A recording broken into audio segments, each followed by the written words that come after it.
বিসিবির সভা নিয়ে আরও জানাতে মিরপুর থেকে এই মুহূর্তে যোগ দিচ্ছেন ইকরাম হোসাইন। ইকরাম, আপনি জানাচ্ছিলেন আসলে পরিচালকরা আসতে শুরু করেছেন, বোর্ড সভা কি শুরু হয়েছে কিনা, আর এইসব এজেন্ডার বাইরে আর কি কি এজেন্ডা নিয়ে আলোচনা হতে পারে?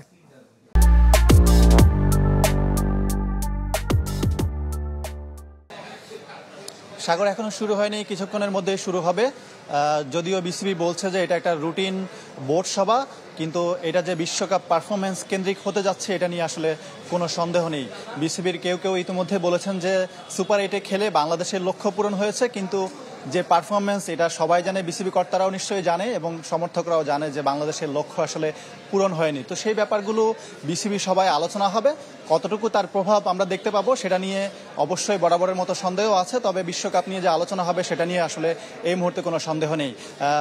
ব্যাটিং কোচ ডেভিড হ্যাম তিনি কোনো প্রভাব রাখতে পারেননি এবং কোনো পরিবর্তন বাংলাদেশ ব্যাটারদের মধ্যে আনতে পারেননি। তাকে নিয়ে আলোচনা হতে পারে, তাকে রাখা হবে নাকি তার পরিবর্তে অন্য কেউ আসবেন।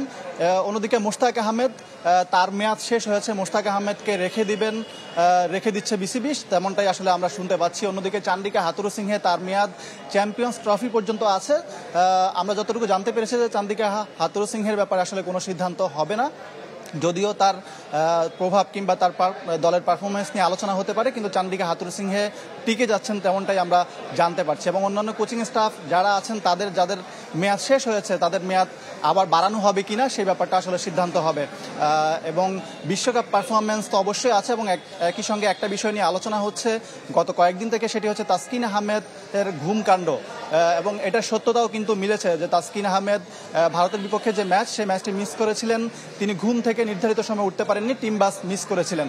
তো সেই ব্যাপারটা নিয়ে বিসিবির পক্ষ থেকে বলা হয়েছে যে তাসকিন আহমেদ তার টিমমেট এবং টিম ম্যানেজমেন্টের কাছে ক্ষমা চেয়েছেন, কিন্তু তারপরও আসলে একজন গুরুত্বপূর্ণ ক্রিকেটারের এই ধরনের আচরণ কতটুকু গ্রহণযোগ্য সেটা নিয়ে নিশ্চয়ই বোর্ড পরিচালকরা আজকে কথা বলবেন। একই সঙ্গে শেখ হাসিনা স্টেডিয়ামের যে ঠিকাদার নিয়োগের ব্যাপারটা আছে সেটা নিয়েও কথা হতে পারে, এবং বিসিবির গেম ডেভেলপমেন্ট কিংবা ফ্যাসিলিটিস বিভাগের নিয়মিত কিছু ক্রয় সংক্রান্ত ব্যাপার থাকে, তো সেই ব্যাপারগুলো নিশ্চয়ই আজকের আলোচনায় উঠবে। তবে যেটা বলছিলাম, সব কিছুর কেন্দ্রে হচ্ছে বাংলাদেশের বিশ্বকাপ পারফরমেন্স, এবং সেই পারফরমেন্সের যে একটা রিভিউ হয় বিশ্বকাপের পরে, সেটি নিশ্চয়ই আজকের কয়েকজন বোর্ড পরিচালক ইতিমধ্যেই বোর্ডের বাইরে কথা বলেছেন, তারা নিশ্চয়ই সেই প্রসঙ্গগুলো আজকে বোর্ডে তুলবেন যে কেন বাংলাদেশ এতটা খারাপ করলো কিংবা প্রত্যাশিত পারফর্ম করতে পারলো না, সেই বিষয়গুলো নিশ্চয়ই বোর্ড সভায় আসবে। তবে পরবর্তীতে সেই সিদ্ধান্ত অনুযায়ী আসলে কি হবে সেটা হয়তো নাজমুল হাসান পাপন এখনো পর্যন্ত বিশ্বকাপ পারফরমেন্স নিয়ে আনুষ্ঠানিকভাবে কথা বলেননি।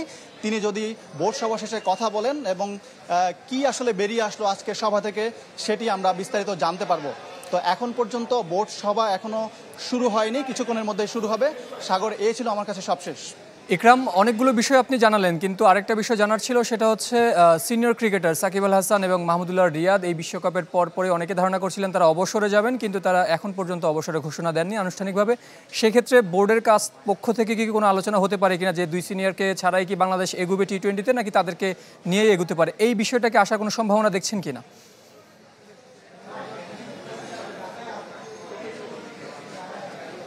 সাগর, প্রথম কথা হচ্ছে তারা অবসর নেবেন সেরকম কোনো কথা আসলে ছিল না।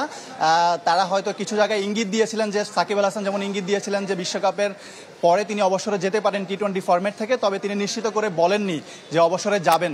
তবে এই দুজনের যে পারফরমেন্স বিশ্বকাপে, চারদিক থেকে এক ধরনের কথা উঠেছে যে আসলে এই দুজনকে আর কতটুকু টেনে নেবে বিসিবি এবং তাদের প্রয়োজনীয়তা কতটুকু বিসিবি বাংলাদেশ দলে আছে, সেই প্রসঙ্গটা অবশ্যই সব মহল থেকে উঠেছে। তো আজকের যে বোর্ড সভা, সেখানেও নিশ্চয়ই পরিচালকরা ব্যাপারটি নিয়ে আলোচনা করবেন, এবং সেটাই যদি কোনো সিদ্ধান্ত আসে, আমার মনে হয় না যে আজকে এই দুজনের ব্যাপারে, তাদের অবসরের ব্যাপারে কোনো সিদ্ধান্ত আসবে। তবে তারপরও একটা আলোচনা তো নিশ্চয়ই হবেই বোর্ড পরিচালকদের দিক থেকে। সে আলোচনায় কি উঠে আসলো সেটা নিশ্চয়ই নাজমুল হাসান পাপন যখন কথা বলবেন তখন আমরা হয়তো জানতে পারবো। সাগর, হাথুরুসিংহের কথা বলছিলেন, আপনি জানাচ্ছিলেন যে এই ধাপে হয়তো তিনি টিকে যেতে পারেন অথবা টিকে যাবেন, তেমনটাই বলা হচ্ছে বেশি। কিন্তু বোর্ড পরিচালক কারো পক্ষ থেকে কি আপনি এটা নিশ্চয়তা পেয়েছেন অথবা জেনেছেন কিনা যে আসলেই টিকে যাচ্ছেন হাথুরুসিংহে, নাকি তার উপর একটা ইনভেস্টিগেশন অথবা তাকে জবাবদিহিতার আওতায় আনা হতে পারে? বিশেষ করে বিশ্বকাপ পারফরমেন্স নিয়ে, টি-20 বিশ্বকাপের কথা বলছি আমি। সাগর, চান্ডিকা